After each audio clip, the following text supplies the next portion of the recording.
Mayroong banal at makapangyarihang Diyos na malilikha at may karapatan sa ating buhay.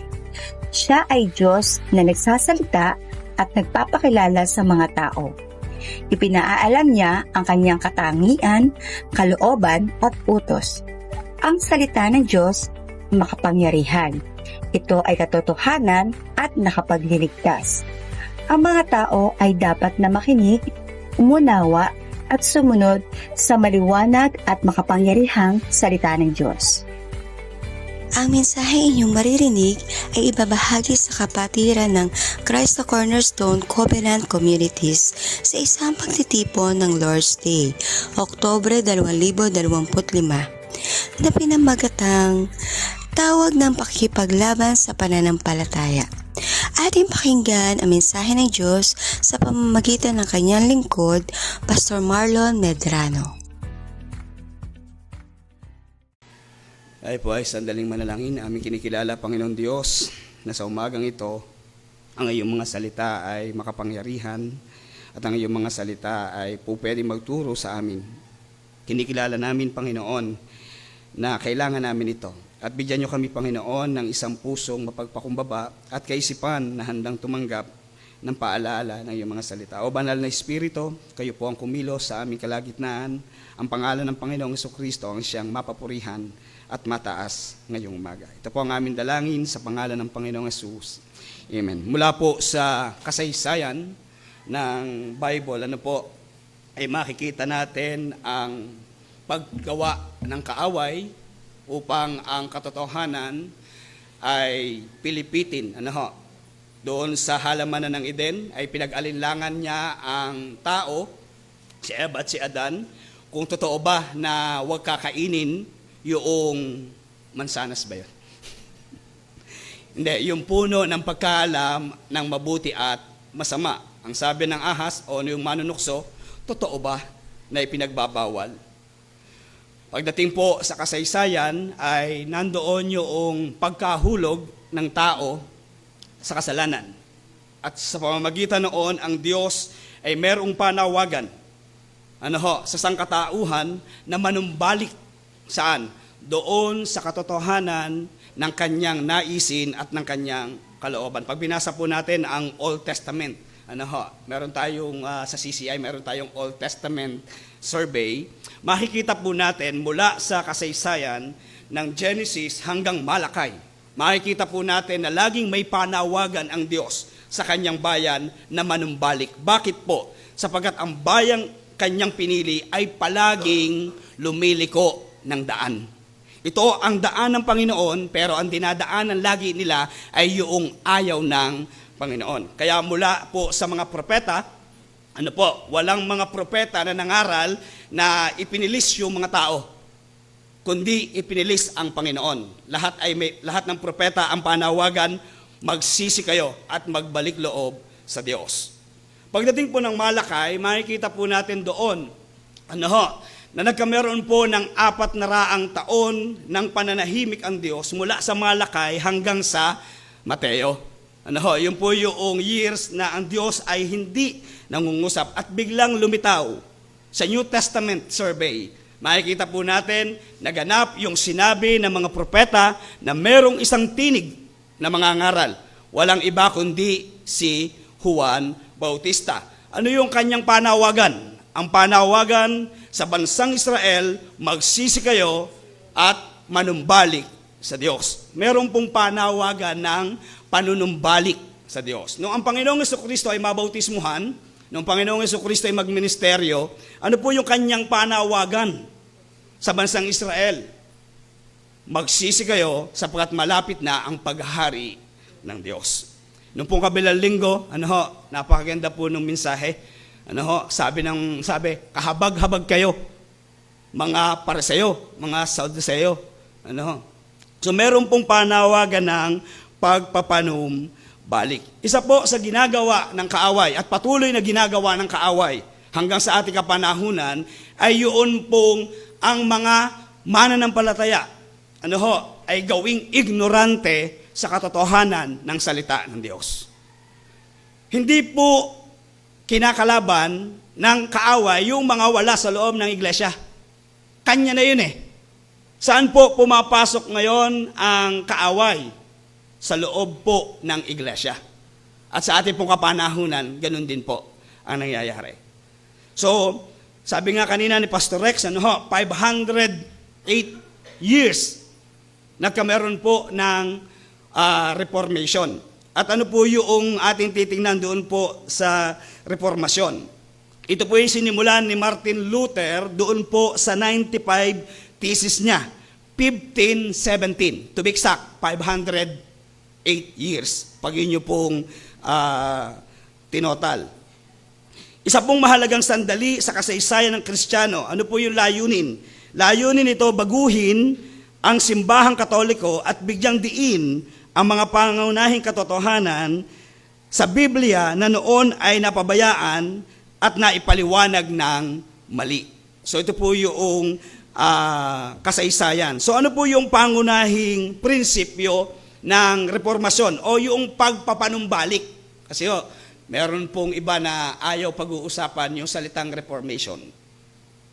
Para sa kanila ito ay, ang dating ay parang kulto yata yan Pero pag atin pong pinag-aralang mabuti kung ano yung salitang reformation, ito po'y pagbalik saan?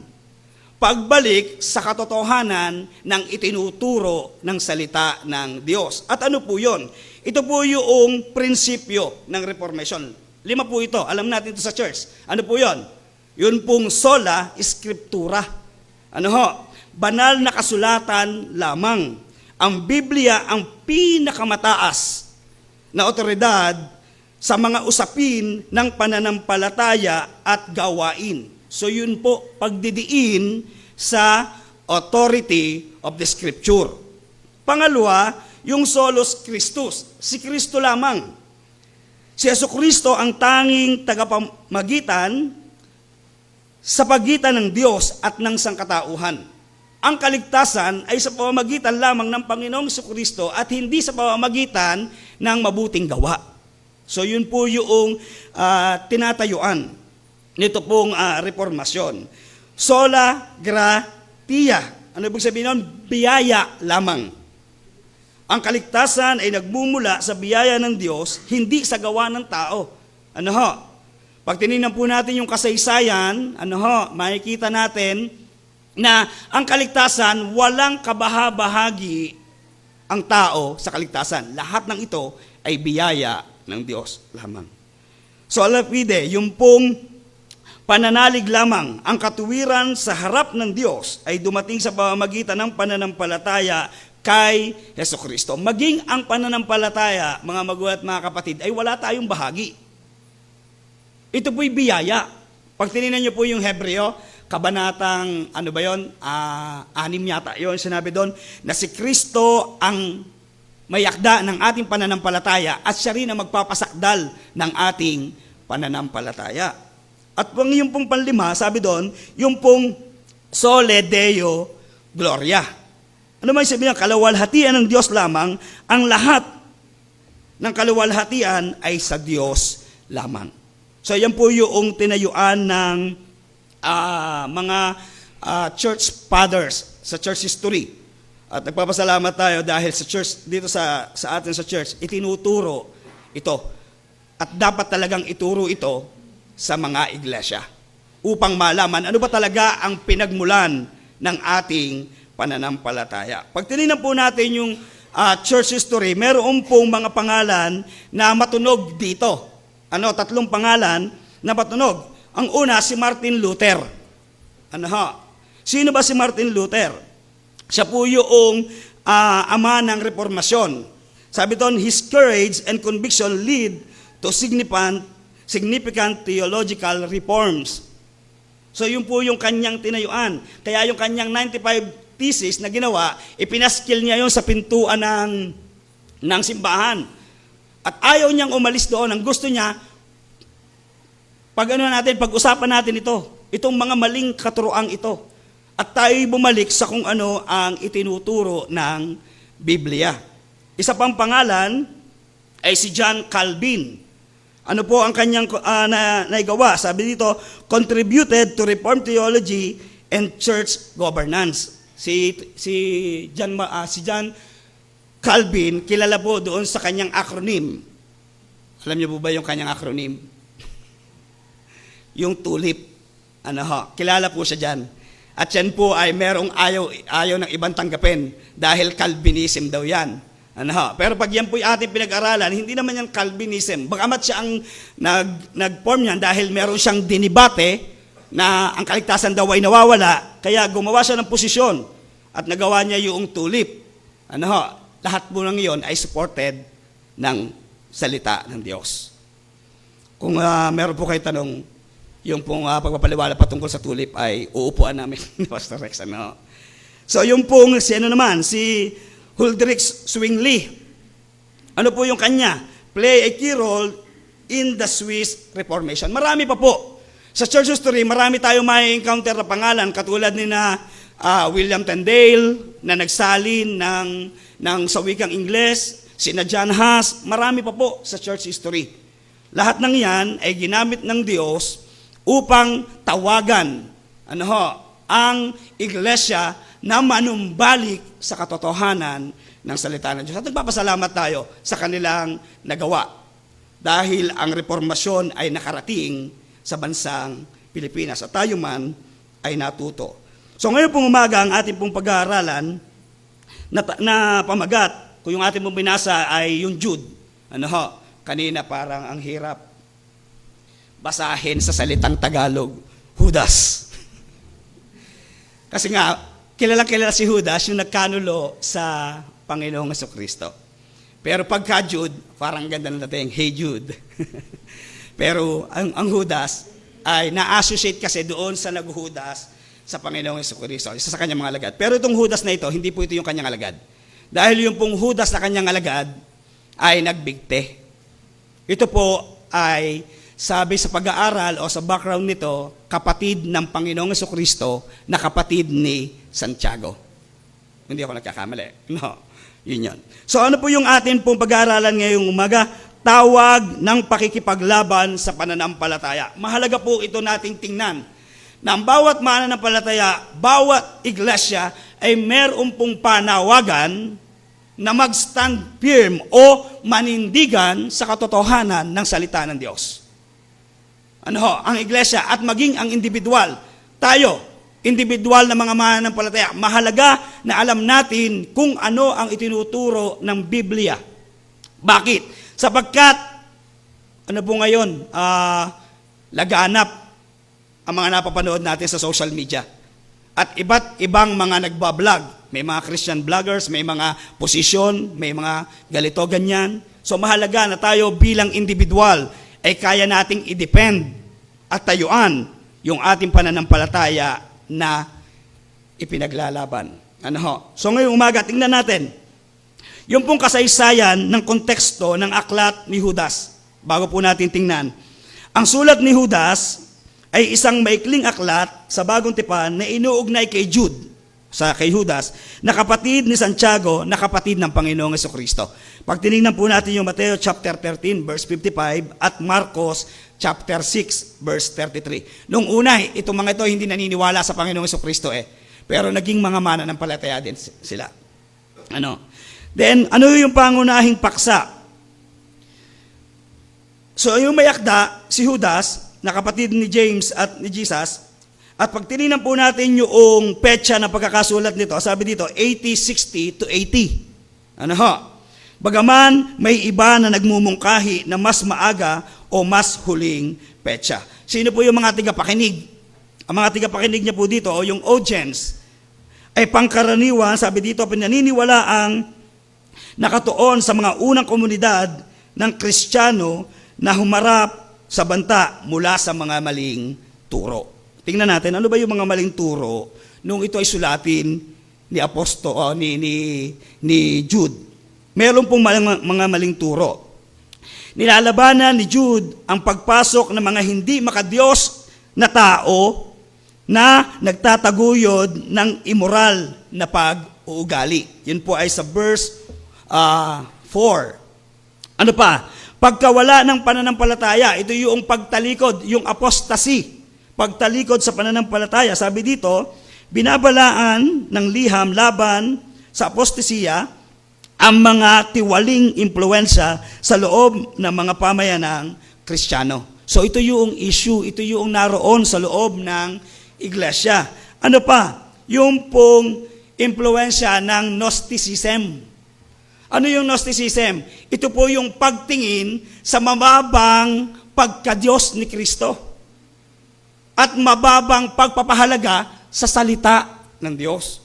So yun po yung problema. Kaya sabi ni Apostol, ni Jude, yung pinakalayunin po ng kanyang sulat upang himukin ang mga mananampalataya na makipaglaban para sa pananampalataya. Tingnan niyo po yung verse 3. Balikan natin yung verse 3 kasi ito po yung pinaka layunin ng kanyang sulat. Sabi niya sa verse 3, mahal kong mga kaibigan, bagamat sabik akong sumulat sa inyo tungkol sa kaligtasang ibinabahagi namin, nadama ko na ang kailangan kong isulat at hikayating kayong ipaglaban ang pananampalatayang minsan ay ipinagkatiwala sa mga banal. Sabi niya, mga minamahal, ang nais ko sanang isulat sa inyo'y ang tungkol sa kaligtasang tinatamasa natin. Salvation, kaligtasan. Hanggang ngayon hindi po talaga natatahimik ang usapin sa salvation. Kasi po yung salvation, pilit na inuunawa ng marami na merong bahagi ang tao. Yung pagtanggap ko. Laging ganon. Pero pag tinignan po natin ang sinasabi ng Bible, lahat po ng tao ay patay sa kasalanan. Wala po tayong kakayanan. Patay tayo espiritual. Walang patay na kayang gumawa ng mabuti at walang patay na kayang tumugon sa anumang katotohanan na po pwede niyang madinig. So sabi ni Jude, ito sana ang gusto ko isulat sa inyo. Itong kaligtasan na tinatamasa natin, pero nakakabahala, kaya sa halip na ito ang aking isusulat sa inyo, ito ang aking isinulat. Ngunit nais kong kailangang isulat sa inyo isang panawagan na inyong panindigan. Yung ginamit po dito sa isang salin, panindigan ang pananampalatayang ipinagkaloob minsan sa mga banal. So ito po yung problema na kinakaharap noon pong mga mananampalatayang sinulatan ni Judas. So tingnan po natin, ito po yung aking panukala ngayong umaga. Lahat ng mga mananampalataya ay tinatawagan na ipaglaban ang katotohanan ng ating pananampalataya. Lahat po tayo. Tinatawagan tayo at pinapaalalahanan na atin pong tindigan, na atin pong tayuan, na atin pong ipaglaban ang katotohanan ng atin pong pananampalataya.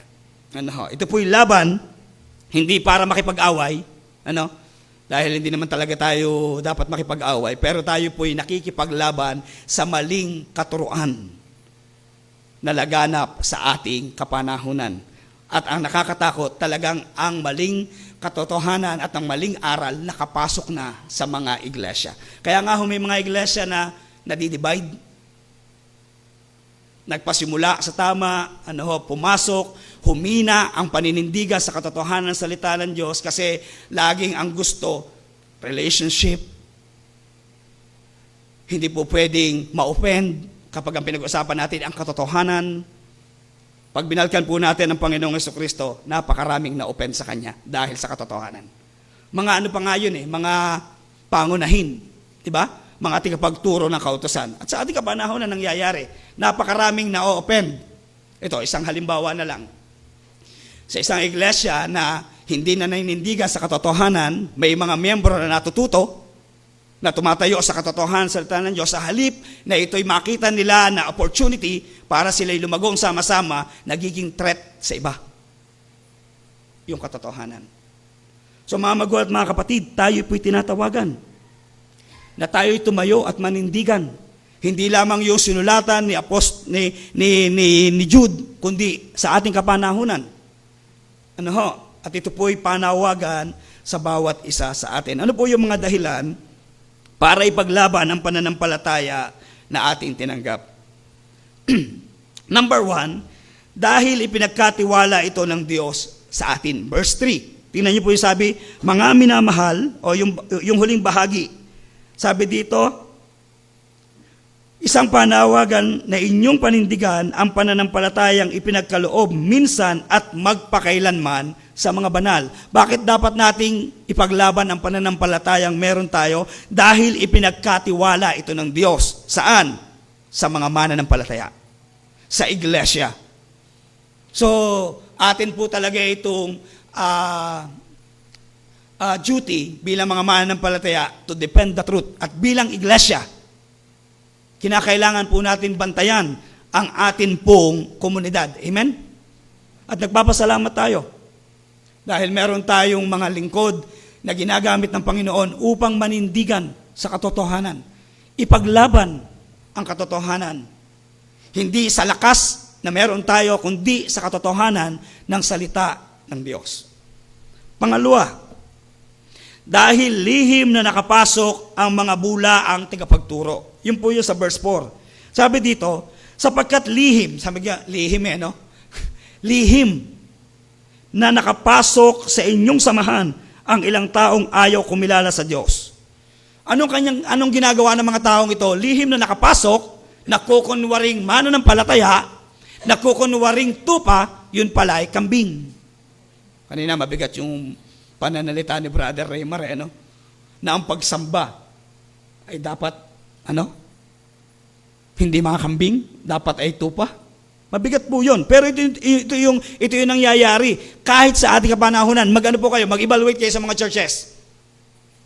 Marami talaga yung nakakapasok sa ating mga churches ngayon na iba't ibang katuruan, iba't ibang paniniwala, iba't ibang pangangaral sa pangalan ng Panginoong Jesucristo. Meron pong biblical Jesus, pero merong modern day Jesus kung paano ipakilala si Kristo. Sabi dito, binabaluktot nila ang tungkol saan? Sa kagandahang loob ng Diyos. Anong dahilan? Upang mabigyang katuwiran ang kanilang kahalayan. Meron sila mga pangsariling kagustuhan. Lalo tigit sa ating kapanahonan, magmasid tayo. Marami ngayon na nangangaral sa salita ng Diyos, hindi para bigyang luwalhati ang Diyos, kundi para gatasan ang mga iglesia.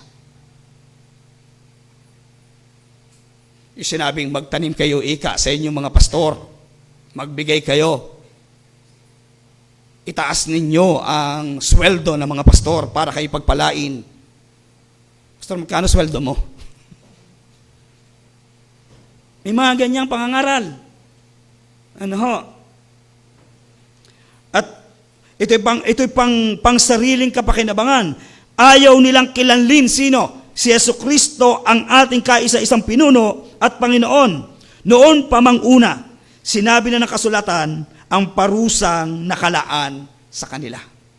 So ito po yung mga dahilan. Bakit dapat nating ipaglaban ang pananampalataya na ating tinanggap? May lihim na nakapasok ng mga bulaang tagapagturo.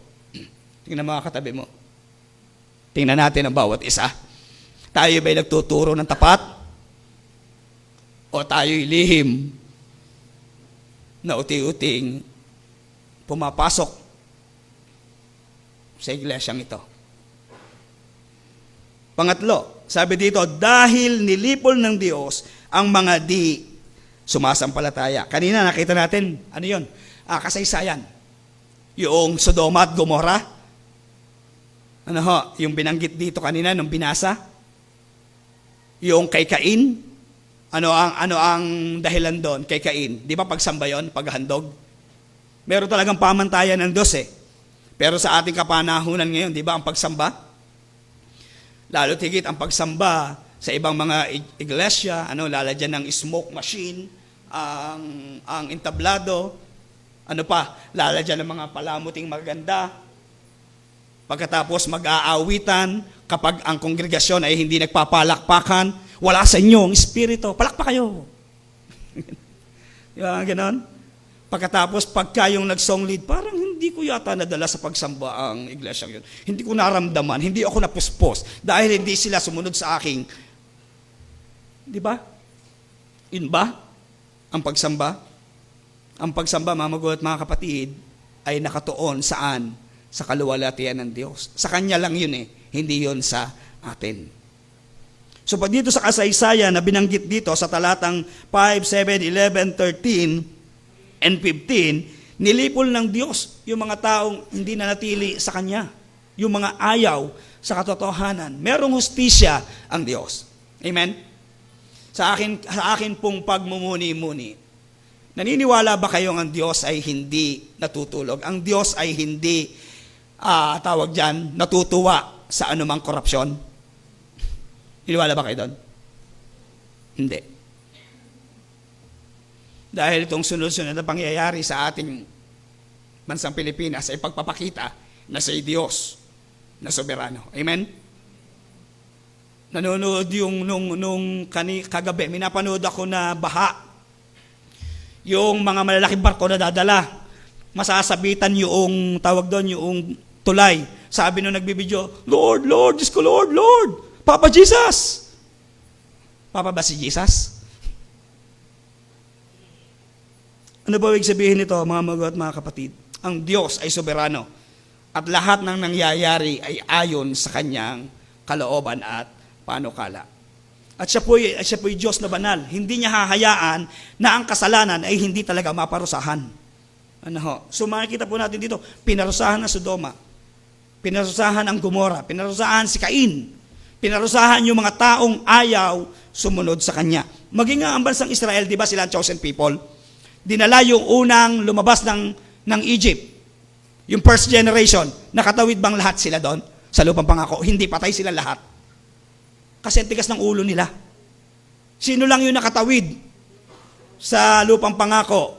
Yung sumunod na henerasyon sa pangunguna ni Joshua at ni Caleb. So yun po yung katotohanan.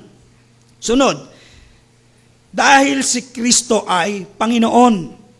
Sabi po sa verse 1, 4, 8, and 10. Naniniwala tayo ang Panginoong Jesucristo ay Diyos. Diyos na nagkatawang tao. Diyos na totoo. Noong pong panahon ng mga alagad, at nang masulat itong sulat ni na Judas, sulat ni na Juan, meron pong paniniwala na si Kristo hindi totoong naging tao. Na ang Panginoong Jesucristo ay hindi talaga namatay doon sa krus ng Kalbaryo. So meron pong ganong paniniwala. At kahit ngayon, meron pong hindi naniniwala ang si Kristo ay Diyos. Pero tayo po'y naniniwala ang si Kristo ay Diyos. So sabi dito, bakit dapat natin ipaglaban? Dahil ang ating Panginoong Jesucristo ay Panginoon. Number 5, dahil ang may mga, sabi dito, dahil may mga nagbabalat kayo. Mayroong parang unyango. Alam niyo ba yung unyango? Ito po yung parang klase ng lizard na kapag kumapit sa kung ano ang kulay, ay ganoon din ang kulay. At hindi mo mapapansin na naroon siya. Hello? Unyango ka ba?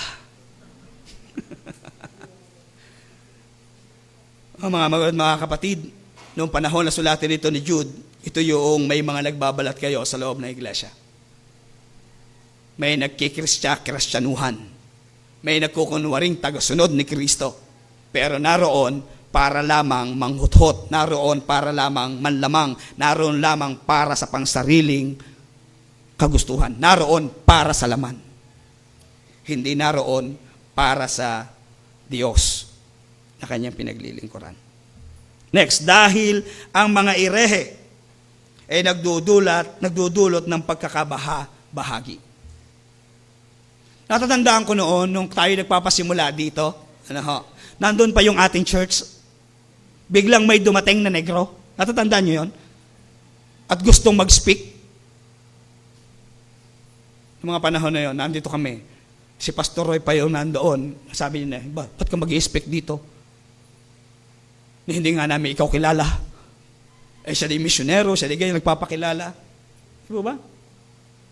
Pagkatapos, marami po sa ating mga iglesia, may mga nakapasok talaga na mayroong ganitong naisin. Kaya may mga churches, kaliit-liit ng churches na divide pa. Kasi nakapasok yung maling tagapagturo, nabigyan ng posisyon. Lumabigyan ng posisyon, na namantala, hinati ang iglesia, dating na nga lang doon, pag alis, may dala pang mga kambing. Buti na lang na naiwan yung mga tupa. Talaga ang kambing, sasama sa kapwa kambing. Amen? At yung tupa, makikipellowship niya sa kapwa tupa. Amen? Tupa ka ba? O kambing? So yun po yung katotohanan. Dahil iingatan tayo ng Diyos. Bakit dapat natin ipaglaban? Dahil iingatan tayo ng Diyos. Sa 24 and 25, bagamat yun po yung benediction, pero makikita po natin, ang pag-iingat ng Diyos ay sumasa kanyang mga pinili. So yun po yung mga dahilan. At ngayon, tingnan natin yung mga paraan. Kung meron dahilan, bakit dapat nating ipaglaban ang katotohanan at pananampalatayang ating tinanggap, ito po yung mga paraan para ipaglaban ang pananampalatayang ating tinanggap. Meron pong 4 na M. Number 1, manatili sa tamang katuruan ng salita ng Diyos. Verse 3, 17 at 18. Ano po yung makikita natin sa verse 17 at 18? Ganito po ang sabi, mga minamahal, alalahanin ninyo ang sinabi ng mga apostol ng ating Panginoong Jesucristo. Nung una pa'y sinabi na nila sa inyo, sa huling panahon, may lilitaw na mga taong mapanlait at alipin na masamang nasa at laman. Ito ang mga taong lumilikha ng pagkakabahabahagi, mga taong alipin ng kanilang masasamang nasa at hindi pinananahanan ng Espiritu. So sabi dito, manatili sa tamang katuruan ng salita ng Diyos. Ito po'y nag-uugat sa Book of Acts. Yung pong una mga mananampalataya doon, sa Acts chapter 2, nung marinig nila si Pedro nangangaral, doon po sa Acts chapter 2, verse 42. Anong sabi doon? At sila'y nanatili saan? Sa aral ng mga apostol bilang magkakapatid. Sa pagpipirapiraso ng tinapay at saan pa? At sa pananalangin. So sabi doon, manatili sa tamang katuruan ng salita ng Diyos. Ang Bible, sola Escritura, ito ang tanging paraan upang malaman natin kung ano ang kalooban ng Diyos. Ang salita ng Diyos, ang scriptures, ang Biblia, ang magtuturo sa atin papaano kikilalin ang soberanong Diyos. Ang Biblia din ang magtuturo sa atin na pahalagahan ang gawaing pang-iglesia. Dahil ito po'y malinaw na sinasabi sa kanyang salita. Manatili sa tamang katuruan ng salita ng Diyos. Pangalawa, manatili sa pag-ibig ng Diyos. Verse 21. Manatili kayo sa pag-ibig ng Diyos habang naghihintay kayo sa ating Panginoong Jesucristo na magkakaloob sa inyo ng buhay na walang hanggan dahil sa kanyang habag sa atin. Manatili sa pag-ibig ng Diyos. Ang pag-ibig ng Diyos, mga magulat, mga kapatid, ay hindi konsentidor na pag-ibig. Hindi siya natutuwa sa gawang mali. Pero kung tayo'y Kanya at tayo'y Kanyang mga anak, kung pag tayo nagkamali, ang pag-ibig ng Diyos may pagtutuwid at pagtuturo. Manatili tayo sa pag-ibig ng Diyos. Number 3, magpasakop sa kapangyarihan ng Diyos. Makikita po natin yan doon sa benediction sa 24 and 25. Magpasakop sa kapangyarihan ng Diyos. Ano sabi ni Kristo sa kanyang mga alagad? Lahat ng kapangyarihan sa langit at sa lupa ibinigay na sa akin, kaya humayo kayo, gawin yung alagad ko ang lahat ng bansa. Bautismo niyo sila sa ngalan ng Ama, ng Anak, at ng Espiritu, at turuang sumunod sa lahat ng ipinag-uutos ko. Tandaan ninyo, ako'y kasama ninyo hanggang sa huling panahon. Taglay ng Panginoong Jesucristo ang kapangyarihan at bilang siya ang ating Panginoon, dapat tayo nagpapasakop sa kapangyarihan ng Diyos. Sa soberanong Diyos. At yung pang-apat, magpatuloy sa pagsunod sa paglilingkod kay Kristong Panginoon. Despite na meron pong mga lihim na katuruan, may mga nakapasok na maling aral na magliligaw sa mga mananampalataya, ang panawagan magpatuloy sa pagsunod sa paglilingkod kay Kristo. Ano po ang sabi ng verse 1? Mula kay Judas, alipin ni Jesucristo at kapatid ni Santiago, para sa mga tinawag ng Diyos, mga namumuhay sa pag-ibig ng Diyos Ama sa pag-iingat ni Jesucristo. Yung pong pagpapatuloy, mga magulang at mga kapatid, ito po yung isa sa mga acronym ni John Calvin doon sa tulip. Yung pong letter P ay Perseverance of the Saints. Pagpapatuloy ng mga mananampalataya. At tanging mga tunay na mga mananampalataya lamang na nagsuko ng kanilang buhay kay Kristo ang siyang makapagpapatuloy. Kasi hindi natin kaya sa ating sarili na makapagpatuloy sa pananampalataya sa Panginoong Jesucristo. Pero dahil sa biyaya at dahil si Kristo ang tumawag at pumili sa atin, makapagpapatuloy tayo kasi siya po ang author ng atin pong pananampalataya. At siya rin ang magpapasakdal ng ating pananampalataya. Di ba sabi ni Apostol Pablo, magpatuloy kayo sa mga churches na kanyang sinulatan. At nung siya po ay malapit na mamatay, sabi niya, kakamtan ko na ang korona ng pagtatagumpay. Nagpatuloy ako hanggang sa hangganan ng aking buhay. Yung ba'y dahil sa kanyang kagaling at lakas? Hindi. Sapagkat kinikilala ni Apostol Pablo na magagawa niya ang lahat, hindi dahil sa kanyang lakas, kundi dahil sa lakas na kaloob ni Kristo. Tayo man, ang lakas na meron tayo ay mula kay Kristo. Kaya makapagpapatuloy tayo kung patuloy natin kikilanlin na si Kristo ang ating Panginoon at patuloy na magtitiwala at mananampalataya sa kanyang ginawa, hindi sa ating ginawa. So yun po yung katotohanan. Alam niyo, sabi po ni Martin Luther ito, unless I am convinced by proofs from Scripture or by plain and clear reasons and arguments, I can and I will not retract, for it is neither safe nor wise to do anything against conscience. Sabi niya, here I stand. I can do no other. God help me. Nung pong siya ay nakikilaban, sa Romano Katoliko, yung mga maling turo ng Romano Katoliko, meron pong threat sa kanya pong buhay. Pero hindi po siya nagiba. Bakit? Bakit po? Sapagkat ang taas ng kanya pong respeto sa salita ng Diyos. At yung pong salita ng Diyos ang nagbigay sa kanya ng tapang na manindigan kahit ito'y maging kapalit ng kanyang buhay. Si William Tyndale, nung siya po'y bantaan, at nanganib ang kanyang buhay, umalis po siya ng England dahil sa takot. Pero siya po'y nagbalik.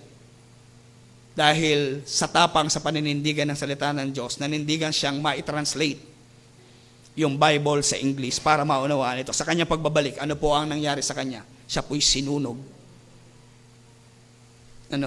So makikita po natin dito. At maging ang isa sa mga, siguro yung iba, paborito na rin itong mga nangangaral.